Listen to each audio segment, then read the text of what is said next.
UCC को लेकर उन्होंने ये इसको यूसीसी नहीं बोल सकते आप। Hindu marriage act, Hindu succession act को एक्सेप्शन दे रहे आप, ट्राइबल्स पे लागू नहीं होगा।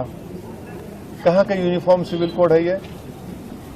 आप सिर्फ मुसलमानों को उनके मजहबी तरीके से शादी या डिवोर्स या फिर जायदाद का बंटवारा उसको रोक रहे हैं। तो कहाँ है यार? आप तो Hindu marriage act, Hindu succession act में तो लागू ही नहीं हो रहा। और ये झूठ बोल रहे हैं। इस देश में ऑलरेडी अगर आप अपने रिलीजन के कानून के तहत कोई चीज नहीं करना चाह रहे तो आपके पास स्पेशल मैरिज एक्ट है, इंडियन सक्सेशन एक्ट है, जुवेनाइल जस्टिस एक्ट है, उसको इस्तेमाल करिए ना। और ये बात हमको समझ में नहीं आ रही कि हिंदू अनडिवाइडेड टैक्स रिबेट जो मिलता है, 2 साल पहले 1700 करोड़ का टैक्स रिबेट मिला, वो क्यों नहीं मिलता मुसलमानों को, ईसाइयों को? ये तो राइट टू इक्वालिटी के खिलाफ है। और आप यूनिफॉर्म सिविल कोड की बात करते हैं, मगर कोई अपना मजहब हिंदुइज्म से चेंज करता है तो उसको परमिशन लेना पड़ता है। तो कहाँ का यूनिफॉर्म सिविल कोड हुआ ये? सर कहीं ना कहीं ये जो वक्फ एक्ट है वो सीधे तौर पे मुसलमानों से जुड़ा हुआ है। देश के मुसलमान क्या चाहते हैं? वो ये जो एक्ट है वो लागू होना चाहिए। कौन सा एक्ट? वक्फ अमेंडमेंट एक्ट। नहीं, देखिए, जहां तक हम जानते हैं, मुसलमानों का एक बहुत बड़ा ऑर्गेनाइजेशन है, all India Muslim personal law board, जिसमें मुसलमानों के मुख्तलिफ मसलक और मुख्तलिफ ऑर्गेनाइजेशन, सोशल, रिलीजियस सब हैं। सब ने उसमें पर्सनल लॉ बोर्ड ने इसको रिजेक्ट किया है। और सब ये कह रहे हैं कि 2013 का जो कानून है वो बेहतर है, जो प्रिंसिपल एक्ट है। आज आप कोई कानून ला रहे हैं तो वक्फ की इस जायदाद को बचाने के लिए नहीं, वक्फ की जायदाद को बर्बाद करने के लिए ला रहे हैं। आप बताइए कि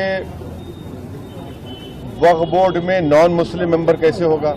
उत्तर प्रदेश में काशी विश्वनाथ बोर्ड है, क्या कोई नॉन हिंदू मेंबर बन सकता है? नहीं बन सकता है। आप कह रहे हैं कि अगर कोई मुसलमान जो 5 साल तक इस्लाम फॉलो करेगा वही प्रॉपर्टी वक्फ को दे सकता है, माने फिर वो 5 साल तक किसी और धर्म के स्थान को दे सकता है प्रॉपर्टी, मगर मुसलमान को, मस्जिद को या दरगाह को नहीं दे सकता। तीसरा, आप कह रहे हैं कि कलेक्टर को हम पावर देंगे। कलेक्टर कैसे पावर देगा? वो तो प्रिंसिपल्स ऑफ नेचुरल जस्टिस के खिलाफ है। कलेक्टर तो गवर्नमेंट का अपॉइंटी होता है। हाँ। चौथा, आप कह रहे हैं कि वक्फ बाय यूजर खत्म कर देंगे। वक्फ बाय यूजर तो अगर खत्म होगा तो फिर उत्तर प्रदेश में 95% वक्फ प्रॉपर्टीज वक्फ बाय यूजर, उसका क्या होगा? तो सर ये सुन तो लीजिए। फिर आप कह रहे हैं कि कोई भी जाकर कलेक्टर को कंप्लेन कर दे कि भाई ये फुला मस्जिद नहीं है, तो कलेक्टर जैसा उसमें इंक्वायरी ऑर्डर करेंगे, जब तक इंक्वायरी कंप्लीट नहीं होती वो मस्जिद नहीं रहेगी। उस बिल में प्रोविजन है, लिमिटेशन एक्ट हिंदू धर्म के ऊपर अप्लाई नहीं होता, ना सिख के धर्म, ना ईसाइयों पर होता है। आप सिर्फ मुस्लिम जायदादों पर लिमिटेशन एक्ट को अप्लाई कर रहे हैं।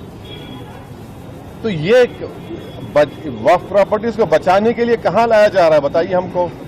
ये तो अच्छा 7% वक्फ फंड देना पड़ता है, उसको 5% कर दिया आप।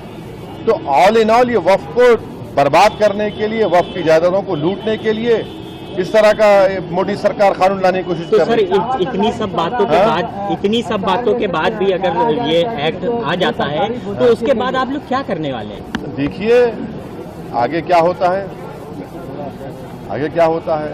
CAA का प्रोटेस्ट हुआ था। हाँ। प्रोटेस्ट होगा, बराबर होगा, एहतजाज होगा, क्यों नहीं होगा? सड़कों पर होगा। देखिए काउंटर होता है और कानून व्यवस्था की बात करने वाली सरकार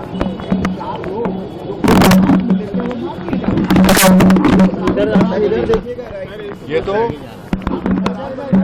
कानून की राज है ये। देखिए जो रूल ऑफ लॉ की बात संविधान करता है, रूल बाय गन का मामला है ये। कोर्ट किस लिए है, पब्लिक प्रोसिक्यूटर किस लिए है, BNS किस लिए है? अगर ये सब अगर आप सिर्फ गन से इंसाफ को समझते हैं तो फिर इसकी जरूरत ही नहीं है। फिर संभल मामले